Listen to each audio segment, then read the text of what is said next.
Hi, my name is Jeff Hyder. I'm going to be doing exercise 7 of chapter 6 on lesson 7. This problem asks us to find a weighted average unit with the information they give us. They have an inventory and purchases and total cost and cost per unit. What we need to do is find the total cost of goods available for sale. So we add the total costs all together and we come up with 4156, and then we use the inventory and purchases to get a number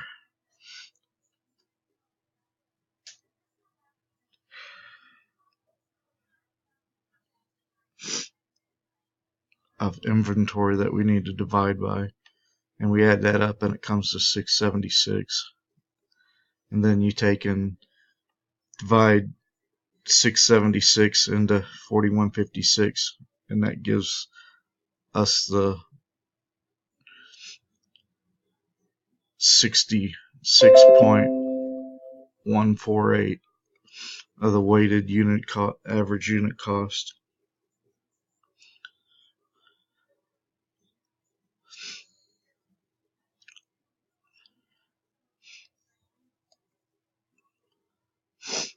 Then the second part of the question asks for FIFO and LIFO and the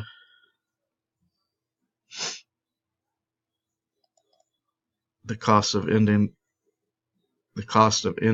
inventory of both of those, and the cost of goods sold, and then the average cost. So the first thing we'll go over is FIFO. It's the first in and first out. You take the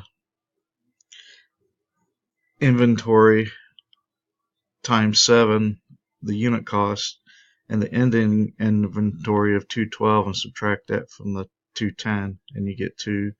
So the equation is 210 times 7 plus 2 times 6, which gives you an answer of 1482.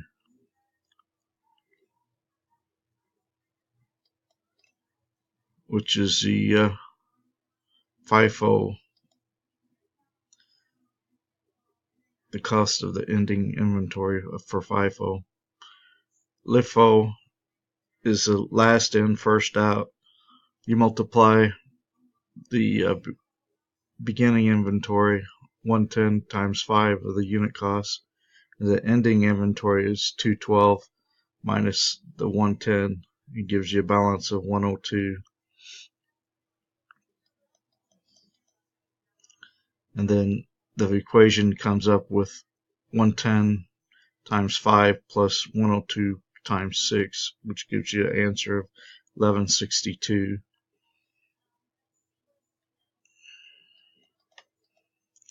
And 1162 is the LIFO for the ending inventory.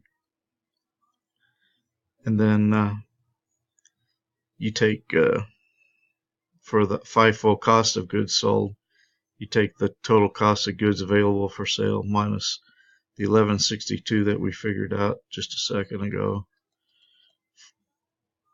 And that will give us the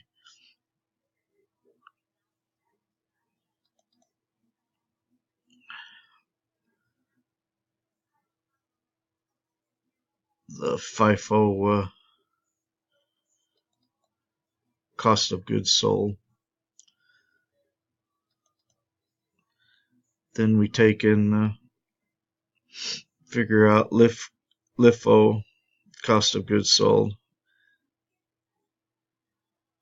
is the same total cost of goods available for sale minus the 1162 from this equation, and it gives us 2994, which is the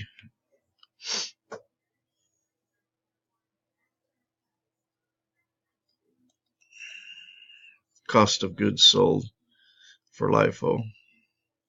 And the average cost of the cost of ending inventory is right here. It's figured the 6148, which is a weighted